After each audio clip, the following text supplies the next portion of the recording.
खराज तहसीन के मुस्तहिक हैं। और मैं इनसे कह रहा था कि न सिर्फ पाकिस्तान में डॉक्टर्स, आप ही के कॉलीग्स और आपके बहुत से दोस्त होंगे जो आपके साथ तालीम हासिल करते रहे, जो आज अमेरिका में हैं, बरतानिया में हैं, यूरोप में हैं और सर्विस वहाँ अंजाम दे रहे हैं। उन्होंने पाकिस्तान का सर फ़ख्र से बुलंद कर दिया अपनी खिदमत से। और आज भी 2 शहादतें रिपोर्ट हुई हैं डॉक्टर्स की, पाकिस्तानी डॉक्टर्स की, ब्रिटिश पाकिस्तानी डॉक्टर्स की। अमेरिका में, बरतानिया में आज वो जो डॉक्टर्स हैं वो पाकिस्तान के झंडे को इस तरह सर बुलंद कर रहे हैं जो कि पाकिस्तान के सफ़ीर के फ़राइज़ में शामिल होता है। वो पाकिस्तान के एम्बेसडर बने हुए हैं। वो पाकिस्तान की खैर सगाली के लिए जो अंजाम दे रहे हैं, मैं उन्हें खराज तहसीन पेश करता हूँ। हमें आप पर फ़ख्र है, आप सब पर फ़ख्र है। मुश्किल हालात में आपने काम किया और खुदा करे कि हम इस चैलेंज से निकल आए और अल्लाह ताला पाकिस्तान पर रहमत फरमाए, पूरी दुनिया पर रहमत फरमाए और इस वबा से हमें छुटकारा मिले।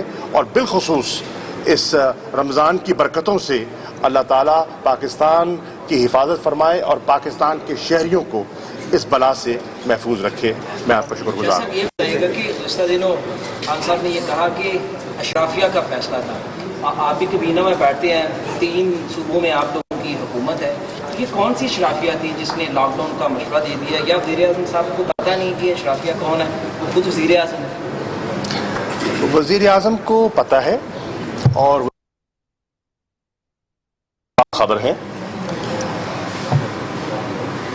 उनका जो इशारा था वो ये था कि पाकिस्तान में हमारा एक तबका है जिसने नेक नियति से, हम उनकी नीयत पर शक नहीं करते, उन्होंने नेक नियति से लॉकडाउन का प्रचार किया और उनका मकसद यही था कि इंसानी जानों को महफूज किया जाए। लेकिन उनकी नज़रों से एक और फैक्टर ओझल हो गया और वो ये था कि लॉकडाउन के जहां फ़वाइद हैं वहां उसके नुकसानात भी हैं।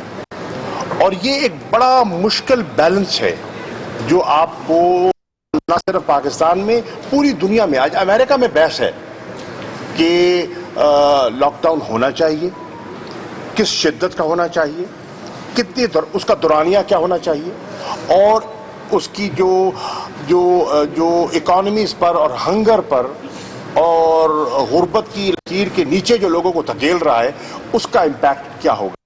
तो उन्होंने उस तरफ इशारा किया।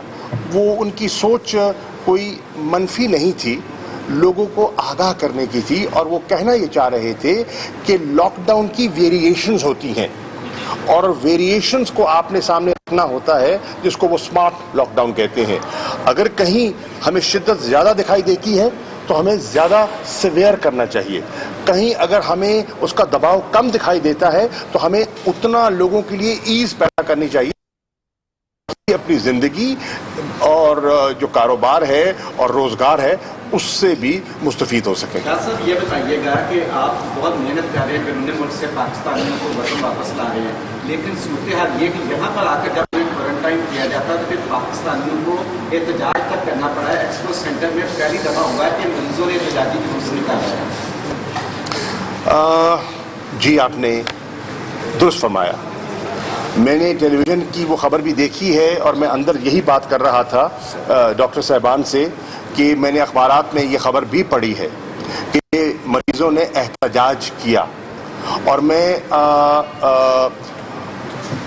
शुक्रगुजार हूँ वज़ीर आला बुज़दार साहब का, जिन्होंने फिल फॉर उसका नोटिस लिया, उस एहतजाज का उन्होंने नोटिस लिया कि ये क्या हो रहा है। और मैं आपको ये अर्ज़ कर सकता हूँ और ये कहना चाहूँगा कि जब ये आगाज़ हुआ तो सबसे बड़ा क्वारंटीन सेंटर पंजाब में कायम किया गया वो मुल्तान में किया गया और सबसे बड़ी तादाद में आज तक जितने मरीज किसी क्वारंटीन सेंटर में ठहरे हैं वो मुल्तान में ठहरे हैं। 1250 मरीजों को मुल्तान ने रखा। वो 15 दिन ताफ्तान रहे और 15 दिन मुल्तान, 1 महीना। और खुदा के फजलो करम से जब उनको ٹیسٹ کیا گیا اور وہ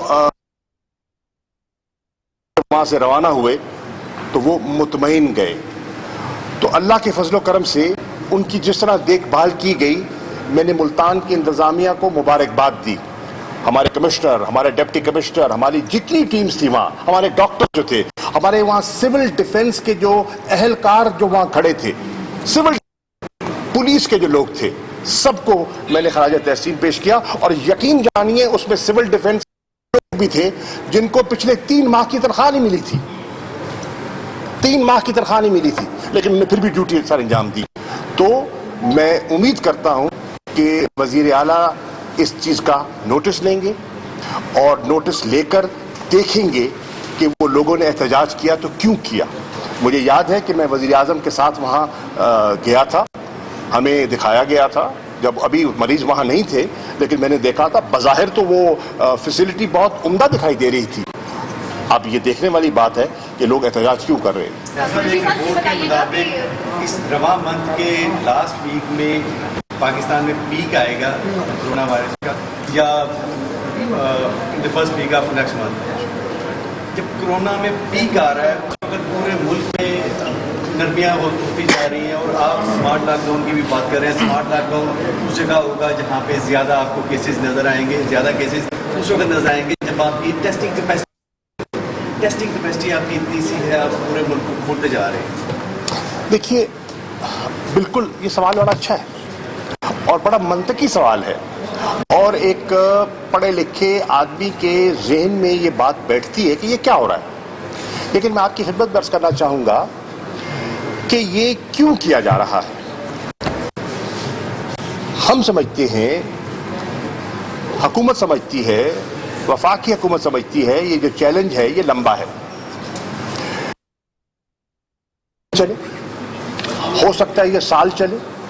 تو کیا آپ کا ملک، کیا آپ کی معیشت اتنا لمبے دورانیے کا لاک ڈاؤن برداشت کر پائے گی؟ یہ آج بحث پوری دنیا میں ہو رہی ہے. تو ہمیں اور اپنی حکمت عملی اس کے مطابق ٹیلر کرنی پڑے گی. ہم نے 2 محاذوں پہ لڑنی ہے. ایک کرونا کے محاذ پہ لڑائی لڑنی ہے تاکہ انسانی جانیں بچائی جا سکیں، اور دوسری بھوک کے خلاف لڑائی لڑنی ہے کہ وہ بھی غربت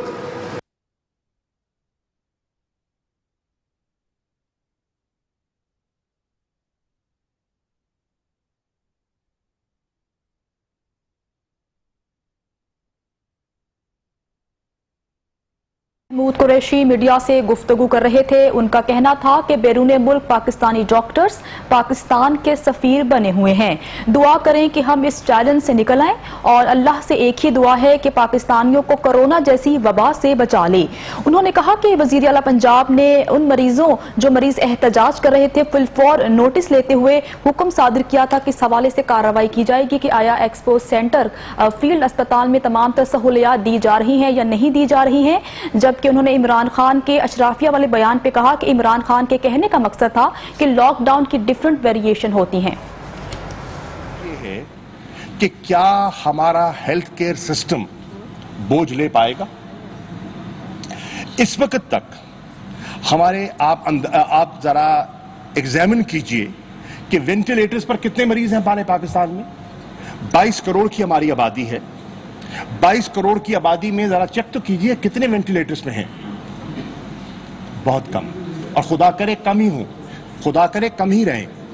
نمبر 1. نمبر 2، دنیا کی سٹیٹسٹکس جو بتا رہی ہیں، اور بہت سے ماہرین یہ بھی کہہ رہے ہیں کہ یہ بیماری آ بھی سکتی ہے، آپ کو چھو کر جا بھی سکتی ہے، اور آپ کو شاید محسوس بھی نہ ہو، یعنی کہ سمپٹومیٹک بھی ہو سکتی ہے. ٹھیک. یہ ساری چیزوں کو جب آپ ذہن میں رکھتے ہیں تو نیشنل پلان جو ہے، نیشنل حکمت عملی جو ہے، وہ ایک تقریر پر یا ایک پریس کانفرنس پر نہیں ہوتی. آپ کو پوری ہولسٹک پکچر سامنے رکھنی ہوتی ہے اور تب فیصلے کرتے ہیں. वफाकी हुकूमत और वज़ीर आज़म पाकिस्तान उस होलिस्टिक पिक्चर को सामने रख कर आगे बढ़ रही है। वन एट ए टाइम, आप फैसला कर लें, वन एट ए टाइम। चले आप इनको पहले इनको करने दें यार, उनको करने दो, क्या घबराहट की क्या बात है, आपको भी ले लेंगे जी। LOC पर इंडिया फायरिंग कर रहा है, फॉरेन ऑफिस ने किसको एंगेज किया और उसके नताइज क्या हैं? हिंदुस्तान बदकिस्मती से उन्हें कोई एहसास नहीं है कि दुनिया किस कर्ब से गुजर रही है, उन्हें ज़रा भी एहसास नहीं है। हमारा ख्याल था कि कोविड-19 के बाद उनकी जहनीत में, उनके रवैयों में तब्दीली आएगी, नहीं आई। आपने देखा कि मकबूजा कश्मीर का जो सीज है वो जारी है। आपने देखा कि वहाँ इंटरनेट अभी भी बहाल नहीं हुआ। आपने देखा आज तक अस्पतालों तक, डॉक्टर्स तक वहाँ जो कश्मीरी हैं, जो मैसूर हैं, उनको रसाई नहीं है। और आप देख रहे हैं कि वहाँ जबर जारी है, जुल्म जारी है। और फिर उन्होंने मुख्तलिफ हीले बहानों से लोगों को निशाना बना रहे हैं।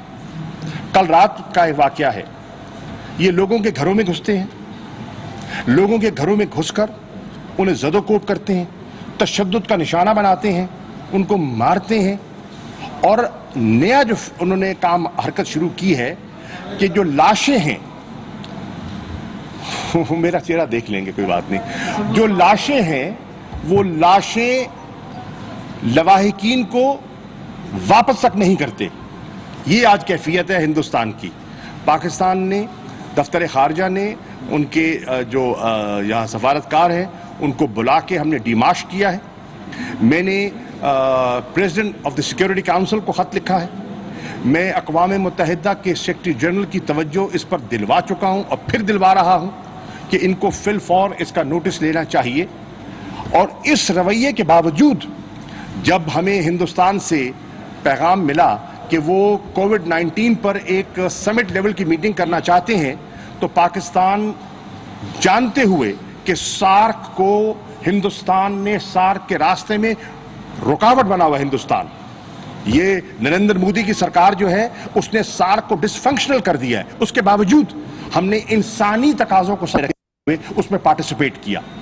मेरी ख्वाहिश पर, मैं बरमला कह रहा हूं, मेरी ख्वाहिश पर सार्क हेल्थ मिनिस्टर्स की कॉन्फ्रेंस रखी गई और उसमें डॉक्टर जफर मिर्जा साहब ने हमारी नुमाइंदगी की और पाकिस्तान ने मेजबानी का किरदार अदा किया। तो इंशाल्लाह हम मजम्मत भी करेंगे और हर फोरम पे इसको टेकअप भी करेंगे। इमरान खान साहब जो हैं वो मीर शकील रहमान को मीडिया फिरौन कहते हैं और दूसरी तरफ उनको सर्विसेज अस्पताल में वीवीआईपी रूम दिया गया है। किस बेस पे उनको वीवीआईपी रूम दिया जबकि जो जेल वार्ड है वो खाली पड़ा है? बीबी, I am here to discuss issues not individuals. वही कह रहे हैं कि उनको रिहा कर देना, थोड़े बीमार हैं। मेरा सवाल ये है, वो फैसला डॉक्टर्स ने करना, मैंने तो नहीं करना। अस्पताल के अंदर, इसी अस्पताल के अंदर ICU के अंदर जो वेंटिलेटर पर जो मरीज था कोरोना वायरस का, उससे बाहर से अद्वियात मंगवाई गई हैं, उसके बारे में आपका क्या कहना है? पंजाब हुकूमत तो बड़े इकदाम कर रही है, यहाँ के प्रोफेसर बाहर से अद्वियात लिख कर देते हैं, वहाँ पर मैं एक सेकंड, मैं पंजाब हुकूमत का तर्जुमान नहीं हूँ। सुन ले, मैं तो खिदमत के जज्बे से आया हूँ। मुझे प्रोफेसर साहब ने कहा कि आप मुल्तान गए हैं मास्क लेके, तो हमारा भी हक है। तो मैंने कहा मैं हाजिर हूँ, मैं इनकी खिदमत में हाजिर हो गया और जो एक हकीर सा नजराना पेश कर सकता था वो किया। बाकी ये सवालात मैं समझता हूँ हेल्थ सेक्रेटरी पंजाब से कीजिए। अच्छा सर, मेरा सवाल ये है कि पिछले महीने चाइना ने पाकिस्तान को वैक्सीन के ह्यूमन ट्रायल के लिए कहा था कि हम उनको सपोर्ट करेंगे, उनको फैसिलिटेट करेंगे। अब पाकिस्तानी गवर्नमेंट चाइनीज़ एक्सपर्टीज़ पर ज़्यादा फोकस कर रही है या दीगर दुनिया के जो ममालिक हैं जिसमें हमारा सारी दुनिया से, मेरे भाई, ह्यूमन ट्रायल किस फेज पर इस तरह पहुँच चुका है? मेरे इल्म में नहीं है कि ह्यूमन ट्रायल यहाँ है, मेरे इल्म में नहीं है। मैं जफ़र मिर्ज़ा साहब से पूछ के अर्ज़ कर सकूँगा। लेकिन पाकिस्तान का राब्ता पूरी दुनिया से है, सिर्फ चीन से नहीं है। चीन हमारा दोस्त है और चीन ने हमारे इस आड़े वक्त में बड़ी मदद की है। आपने देखा कि यके बाद दीगर वहाँ मुख्तलिफ जहाज़ आते रहे हैं और आ रहे हैं और वो हमें फैसिलिटेट कर रहे हैं। मैं अपनी जानिब से और हुकूमत पाकिस्तान की जानिब से प्रेसिडेंट शी का और चीनी अवाम का और हुक्मरानों का शुक्रिया अदा करना चाहूँगा। दूसरा आखिरी सवाल के यंग डॉक्टर्स पिछले दिनों भूख हड़ताली कैंप पर बैठे रहे थे, पंजाब हुकूमत के साथ सेक्रेटरी हेल्थ के साथ मुज़ाकरात हो गए, उसके बारे में क्या कहना है कि इतना लेट नहीं किया गया? आपने जनूबी पंजाब के अंदर खुद कौन से सेक्रेटरी हेल्थ? यहाँ तो एक से ज्यादा है ना। वो तो बड़ा काम कर रहे हैं, चट्टा साहब है, वो तो बड़ा सेक्रेटरी पंजाब के, उनके साथ मीटिंग हुई। एक है? जी जी, कितने हैं? एक ही है। नहीं, स्पेशलाइज का एक ही है ना, जो यंग डॉक्टर भाईजान दो हैं मेरे इल्म के मुताबिक। स्पेशलाइज का एक। अच्छा, तो आप सवाल बताएं, क्या करना है? सवाल क्या क्या है? सवाल पर सर अब ये बताइएगा कि अब हमारा जो बैरूनी दुनिया के साथ जो हम लिंक करने जा रहे हैं, आइंदा आने वाले दिनों में लॉकडाउन नरम हो जाएगा, क्या स्ट्रेटजी आप देख रही हैं? मईशत पे कितना नुकसान पड़ेगा, शॉर्टली बता दीजिए। मईशत पे देखिए, मईशत पे गहरे असरात होंगे। उसकी वजह यह है कि आपकी एक्सपोर्ट्स गिरेंगी, गिर चुकी हैं। आपकी मंडियां कहाँ हैं? आपकी बहुत बड़ी मंडी है यूरोप और आपकी बहुत बड़ी मंडी है अमेरिका। आज अमेरिका की कैफियत आपके सामने है, आप यूरोप की कैफियत आपकी एक्सपोर्ट्स गिरेंगी और उसका आपकी ज़र्रे मुबादला के ज़खायर पर असर होगा। आपकी बहुत बड़ी लेबर जो है फोर्स है गल्फ में आप देख रहे हैं कि पेट्रोल की कीमतों की, क्रूड ऑयल की कीमतों की कैफियत कहाँ आई है? नीचे आई है। तो वहाँ ले ऑफ्स के इम्कानात हैं। आज जो स्टैंडर्ड पाकिस्तानी बाहर बैठे हैं और वापस आना चाहते हैं, उसकी बुनियादी वजह यह है कि वहाँ एक स्लो डाउन है, एक इकोनॉमिक स्लो डाउन है और उसकी वजह से जो हमें रेमिटेंसेस आते थे उसका भी इम्पैक्ट होगा। हमारी जो ग्रोथ है वो भी कम होगी और जो इकोनॉमिस्ट हैं वो कहते हैं कि दुनिया एक ग्लोबल कॉन्ट्रैक्शन की तरफ जा रही है और कम से कम उनका अंदाजा है कि 3% कॉन्ट्रैक्शन होगी। और अगर 3% कॉन्ट्रैक्शन होती है, that means trillions of dollars, billions नहीं, ट्रिलियंस ऑफ डॉलर्स का इम्पैक्ट होगा ग्लोबल इकोनॉमी पर। तो पाकिस्तान उस ग्लोबल इकोनॉमी का हिस्सा है। इसी चीज को सामने रखते हुए इमरान खान साहब ने एक ग्लोबल इनिशिएटिव लिया और वो ग्लोबल इनिशिएटिव है डेट रिलीफ का। और इमरान खान साहब ने पाकिस्तान के लिए नहीं, पाकिस्तान जैसे उन 75 दीगर ममालिक की आवाज बुलंद की जो कि इंडेटेड हैं और वो कोरोना वायरस का मुकाबला कर रहे हैं और उनके पास फिस्कल स्पेस जो है वो लिमिटेड है। और उस फिस्कल स्पेस के लिए वो कह रहे हैं कि आप हमें डेट रिलीफ दें। जब आप हमें डेट रिलीफ देंगे तो वो पैसा जो हमें दस्तयाब होगा, वो पैसा हम खर्च कर सकेंगे अद्वियात पर, लोगों की जानों को बचाने के लिए, वेंटिलेटर्स की खरीद पर, हॉस्पिटल्स को ज़्यादा इक्विप करने के लिए। तो उस पर भी हमें ट्रैक्शन मिल रही है। अक़वाम मुत्तहिदा के सेक्रेटरी जनरल के साथ हमारा राब्ता है। हमारे जो मंदूब हैं मुनीर अकरम साहब न्यूयॉर्क में, उनको मैंने हिदायत दी है। उन्होंने वहाँ एक फ्रेंड्स का ग्रुप बना लिया है और वो दीगर ममालिक से राब्ते कर रही हैं जो पाकिस्तान की इस सोच के साथ हम आहंग हैं, ताकि हम यकज़बा होकर जो G20 है, जो इंटरनेशनल फाइनेंशियल इंस्टीट्यूशंस हैं, उनसे बात करें कि डेट रिलीफ दिया जाए डेवलपिंग वर्ल्ड को। जो रिपोर्ट है वो तो कब तक आ जाएगी? लेट जो हुई है। और आपको आगाह करेंगे कि इस वक्त वफाकी वज़ीर मनसूबाबंदी असद उमर मीडिया से गुफ्तगू कर रहे थे और उन्होंने कहा कि बैरून मुल्क पाकिस्तानी डॉक्टर्स पाकिस्तान के सफीर बने हुए हैं। उन्होंने मजीद कहा कि हमने कोरोना के साथ साथ भूख और गुर्बत से भी लड़ना है। कश्मीर का जिक्र करते हुए उन्होंने कहा कि निहत्ते कश्मीरियों को मुख्तलिफ बहानों से टारगेट किया जा रहा है।